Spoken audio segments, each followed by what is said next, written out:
सुबह भैया, अभी अभी हमारी जॉब शुरू हुई है। आपके एडवाइस पे मैंने और सैंडी ने दोनों ने म्यूचुअल फंड में इन्वेस्टमेंट शुरू की है।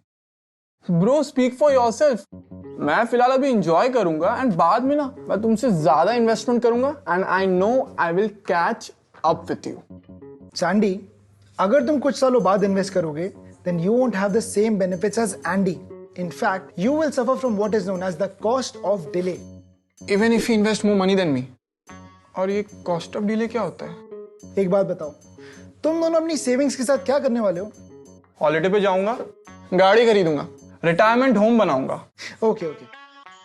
एंडी की कार शायद कुछ ऐसी होगी और सैंडी तुम्हारी शायद कुछ ऐसी। एंडी का रिटायरमेंट होम शायद कुछ ऐसा होगा और सैंडी तुम्हारा शायद कुछ ऐसा। एंडी हॉलिडे बनाने शायद पेरिस जाएगा और सैंडी तुम शायद लोनावला।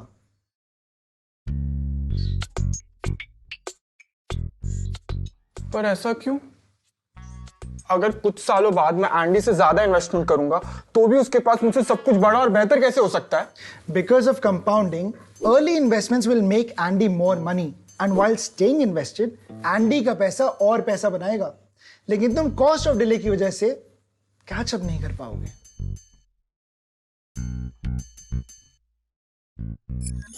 फॉर एग्जाम्पल, अगर एंडी 25 साल की उम्र से हर महीने 5,000 का भी इन्वेस्टमेंट शुरू करता है, then by the time you are 60 years old, you would have made a total investment of 21 lakhs. And your approximate wealth creation at the end would be 3.2 crores at an assumed return of 12% per annum. और Sandy, अगर तुम 40 साल की उम्र से भी हर महीने 15,000 का भी इन्वेस्टमेंट शुरू करते हो, then by the time you are 60 years old, you would have made a total investment of 36 lakhs.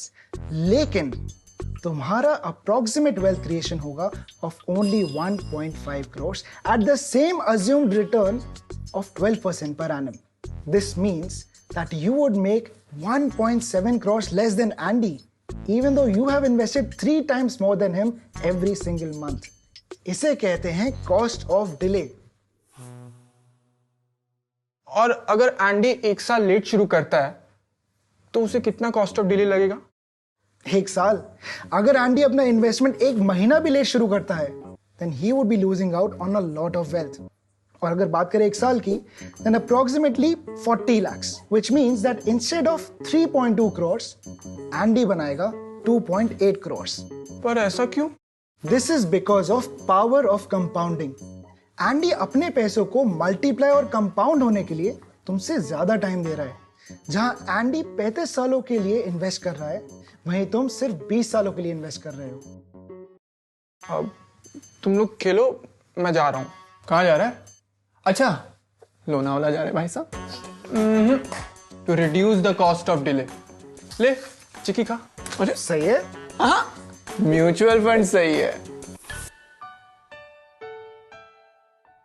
Mutual fund investments are subject to market risks. Read all scheme-related documents carefully.